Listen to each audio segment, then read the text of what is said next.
BFM Business, Sport Eco, Bruno Fraioli. Bonjour, football, vélo, auto au programme cette semaine avec le bilan complet de la Coupe du Monde de football, avec Skoda qui vient de changer sa caravane publicitaire sur le Tour de France et avec la rencontre avec le pilote français du circuit NASCAR aux États-Unis. Sport Eco, c'est tout de suite sur BFM Business. Sport Eco, Bruno Fraioli. Aux États-Unis, il est le seul Français. Michel Didier est le pilote français du circuit NASCAR. Ces courses auto très spectaculaires qui se disputent sur un circuit ovale, une discipline, on va dire quasi inconnue chez nous en Europe, mais qui rencontre un succès incroyable outre-Atlantique. Bonjour Michel Didier. Bonjour. Ces courses NASCAR, je le disais, sont très populaires aux États-Unis. Elles rassemblent jusqu'à 200 000 spectateurs. Même plus que ça, à Daytona, on a jusqu'à 300 000 spectateurs à Daytona pour les Speed Weeks, le Daytona 500, qui est l'épreuve phare de la NASCAR aux États-Unis, qui se passe au mois de février. Alors, donc je le disais, vous êtes le seul pilote français sur ce circuit. On va en parler. Vous êtes venu à Sport Eco avec votre associé du Lafayette Racing, c'est le nom de votre écurie, Christophe Bourgeois. Bonjour. Bonjour. Alors vous êtes plus un peu l'homme des chiffres. Exactement. On parlera après chiffres et puis budget dans Sport Eco évidemment. D'abord, parlez-nous, Michel Didier, de ce National Association for Stock Car Auto Racing, le NASCAR. Oui. On l'a pas oublié, ça vient du stock car, en gros. Ça vient on dit le stock car, c'est parce que c'était des voitures d'origine qui étaient au départ trafiquées pour aller plus vite. Ça vient de la contrebande américaine dans les années 50 et donc les contrebandiers quittaient leur voiture pour être devant la police et de là c'est toujours un peu le cas, les gendarmes aux voleurs là. Exactement. Et de là donc ils ont commencé à faire des courses qui n'étaient pas officielles et ensuite les courses sont devenues de plus en plus officielles jusqu'à ce que la NASCAR naisse et aujourd'hui est devenu le sport motorisé numéro 1 aux États-Unis. Ouais, même le deuxième sport américain après le football américain, le foot US. Après le football américain, mais sur le cumul d'audience, la NASCAR est numéro 1. Alors, il y a plusieurs séries, c'est pour ça qu'on s'y perd un petit peu peut-être en France. Dans la NASCAR, il y a la Sprint Cup qui est la plus connue, oui. La Nationwide et la World Truck dans lequel vous concurrez oui. Actuellement, Michel Didier. C'est quoi la différence entre ces trois séries principales de la NASCAR? Disons que ce sont trois séries historiques avec des partenaires officiels différents. La Truck Series est sponsorisée par les magasins Camping World Series, Camping World, qui sont des magasins de type Decathlon, mais puissance américaine. La Nationwide, donc c'est sponsorisé par une marque de téléphonie américaine, et la Spring Cup également. Elles ont des particularités. Donc les pick-ups les Truck Series ressemblent vraiment à des pick-ups. C'est la voiture de Monsieur Tout le Monde aux États-Unis. Donc c'est une série qui est très très suivie par les fans de ce sport. Ensuite, est-ce que vous avez vous avez un pick-up, c'est une voiture avec une petite benne derrière, je sais pas comment on peut dire. Mais voilà, exactement, mais c'est un pick-up qui roule à plus de 350, 330, ça pousse 340 km/h, voilà. Donc c'est un pick-up assez rapide. Mais c'est une série très très suivie, justement, de ce côté intéressant pour le consommateur américain. Et c'est quoi la différence avec les deux autres séries, la Spring Cup par exemple, qui est celle que l'on voit finalement sur les images le plus souvent? Oui, c'est une des séries qui est la plus suivie, qui est la catégorie reine, on va dire. Mais la particularité de ce sport, c'est que les pilotes peuvent parcourir à la fois la Spring Cup, la Nationwide et la Truck Series. Tout se fait dans un seul week-end. Certains pilotes le font, pas tous. C'est un peu comme un jockey qui change finalement de cheval sur une seule et même réunion. Exactement. Donc ils courent le vendredi, le samedi, le dimanche. Ils arrivent à faire 1000-1500 miles par week-end de course, ce qui est assez énorme. Et la NASCAR, c'est également plein d'autres séries régionales. La NASCAR s'est également développée au Canada, au Mexique, depuis pas très longtemps, je crois, en Europe. Exactement. Il y a un championnat au Canada, la NASCAR canadienne. Il y a un championnat au Mexique, la NASCAR mexicaine. Et la NASCAR elle-même a des séries régionales aux États-Unis par côte, la East Coast, la Pro Star Series. Enfin, disons que les trois séries nationales sont le haut du pavé et sont vraiment les séries les plus recherchées, les plus désiré par tous les pilotes qui s'intéressent à ce type d'épreuve. Alors Michel Didier, la NASCAR, ce sont des images que l'on connaît quand même en France et en Europe, ces courses sur ces ovales avec des bolides, vous l'avez dit tout à l'heure, qui atteignent 300 km/h. Comment se gagne une course ? Disons que chaque type d'ovale a sa particularité. Il y a 3 types d'ovales. Il y a des petits ovales, des moyens ovales et des grands ovales comme Daytona, Indianapolis, Talladega pour les plus connus. Donc chaque ovale a sa particularité de conduite. Avec des virages relevés. Voilà, avec certains avec des virages relevés, d'autres moins. Pour parler de Daytona, c'est un circuit qui est très atypique puisque les virages sont relevés à 30 degrés. Donc il y a un phénomène d'aspiration et de prise au sol qui est phénoménal. Et ce qui nous permet de rester à fond tout le temps. À fond, c'est combien ? À fond, on est à peu près, en moyenne, on est entre 300 et 320 km/h de moyenne. Mais en vitesse de pointe, il y a eu des records à 360, etc. On peut parler de pilotage à ce niveau-là ? Justement, disons que la vision de ce sport à une certaine époque était un peu bêta pour les fans de sport mécanique européen.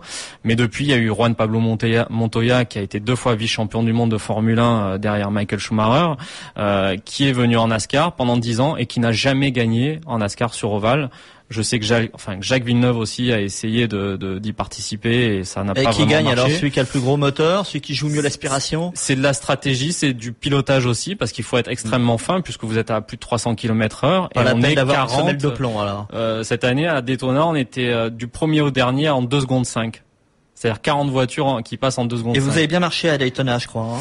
On a très bien marché l'année dernière puisqu'on a réalisé le meilleur temps de la dernière séance d'essai chronométré, ce qui n'avait jamais été fait par un pilote européen.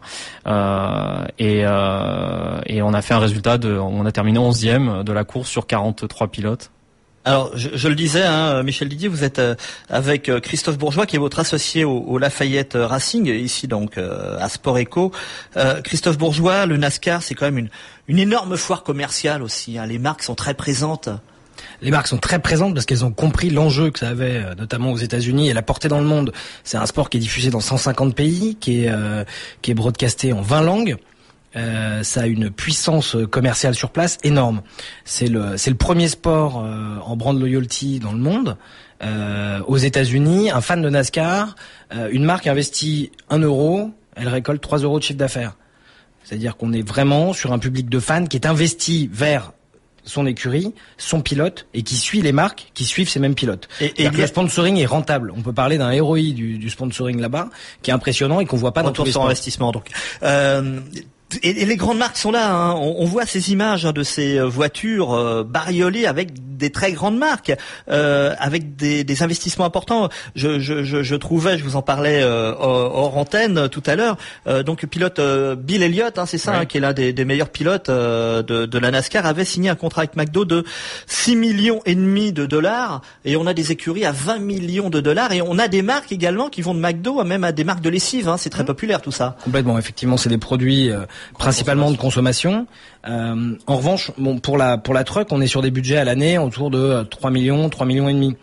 Sur la Nationwide dont on parlait tout à l'heure, on est sur des budgets entre 5 et 7 millions de dollars. Et on passe à 10 millions pour la Sprint Cup, donc la catégorie Rennes. Là, on parle toujours des 3 séries principales.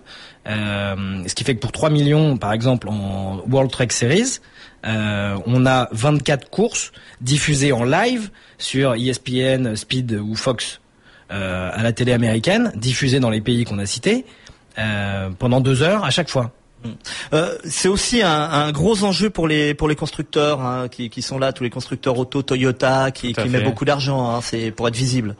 Toyota, c'est vrai que quand Toyota est arrivé en NASCAR, ça a été un peu un Pearl Harbor pour le fan de base de ce sport aux États-Unis. Et aujourd'hui, Toyota est un des constructeurs les plus puissants et le plus gros vendeur de voitures aux États-Unis à l'heure actuelle.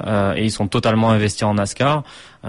Et c'est aujourd'hui une des écuries les plus importantes, les plus puissantes et qui gagne pratiquement tous les week-ends. L'Impact est la voiture la plus vendue en concession la semaine d'après une course, c'est la voiture qui a gagné la course du week-end d'avant. Il y a une telle élasticité entre les résultats et les ventes. Exactement. Et même sur des voitures. Et ça marche aussi avec la boisson que boit le pilote. Ça va jusqu'au président américain qui vient de temps en temps regarder une course de NASCAR en période d'élection pour influencer les votes.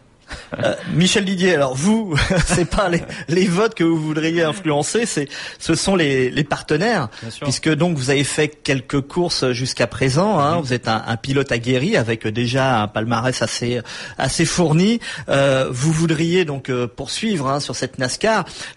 Christophe Bourgeois tout à l'heure nous parlait de 3 millions de dollars, c'est ça à peu près, pour une année pour faire une année de pour un sponsoring complet. Après, il peut être partagé entre plusieurs marques. De budget en tous les cas. Qu'est-ce que vous vendez pour les partenaires français? Parce que clairement, là, vous êtes ici en France pour rechercher des partenaires. Vous êtes avec votre petite mallette commerciale, Michel Didier. Comment vous vendez la NASCAR aux marques françaises? Disons que moi, je vends un rêve qui commence à se réaliser, qui s'est déjà réalisé et qui est encore, il y a encore beaucoup de choses à réaliser. Je me répète, excusez-moi, mais voilà, je vends une histoire où on m'a dit il y a 10 ans que c'était impossible. Quand j'étais en Europe, j'ai désiré aller courir aux États-Unis en NASCAR. On m'a dit non, un pilote français, un pilote européen ne peut pas courir aux États-Unis en NASCAR. Aujourd'hui, on a prouvé que c'était possible. On a prouvé qu'on avait notre place et qu'on pouvait faire des résultats. C'est vrai qu'aujourd'hui, tous les championnats les majeurs au monde ont eu un pilote français comme vainqueur. La Formule 1 avec Alain Prost, l'endurance avec Henri Pescarolo, le rallye avec Sébastien Loeb. Mais en NASCAR, il n'y a jamais eu aucun pilote français vainqueur. Donc on rentre sur quelque chose d'historique et si on y arrive, les sponsors qui nous suivront récupéreront ça pendant des années. Christophe Bourgeois, vous êtes donc le commercial de l'affaire au Lafayette Racing. Qu'est-ce que vous vendez, vous, aux marques, clairement, comme retour sur investissement avec un pilote français comme Michel Didier qui, justement, nous, on leur vend potentiellement, donc avec un résultat important dans le NASCAR. On leur vend l'accès à ce rêve. On leur vend l'accès à cette partie historique. Au marché américain aussi, non? Au marché américain, exactement. On souhaite entraîner des marques françaises, européennes et américaines sur l'axe d'un Frenchie en NASCAR. Et de faire profiter à ces marques, aux produits qu'elles vendent ou à toutes sortes de produits qu'elles peuvent vendre, un programme sur mesure avec une très forte visibilité sur place. C'est quoi le ticket d'entrée pour chercher un premier partenaire ou un partenaire majeur pour votre écurie? Une course, c'est 150 000 €. On peut aller jusqu'à sponsoriser une seule course. Ils sont assez flexibles là-dessus. Et aujourd'hui, effectivement, sur la saison, une saison est composée de 4 ou 5 partenaires, avec un partenaire principal. Je vous laisse faire le calcul. Si on en a 4-5 sur 3 millions d'euros, c'est un investissement vis-à-vis de la visibilité qui est imbattable au co-contact. C'est-à-dire pour une marque qui est aux États-Unis ou qui souhaite se lancer ou qui est sur place, c'est effectivement un co-contact imbattable. Michel Didier, qu'est-ce qu'on peut vous souhaiter pour les prochains mois? Écoutez, de rapidement pouvoir retourner aux États-Unis, continuer cette aventure qui est fantastique et d'avoir de solides partenaires qui nous suivent dans cette belle aventure. C'est déjà commencé, il y a déjà des marques. On est prêt à y retourner. Si on signe dans 15 jours, on y est pour la course. Donc vous avez déjà des marques quand même qui vous suivent? Oui, mais on en attend d'autres pour concrétiser l'ensemble de la saison. Parfait, merci beaucoup Michel Didier, donc un pilote NASCAR au sein du Lafayette Racing, et vous étiez dans Sport Eco donc avec votre associé Christophe Bourgeois. Voilà, Sport Eco c'est fini, vous pouvez réécouter l'émission sur le site www.bfmbusiness.com.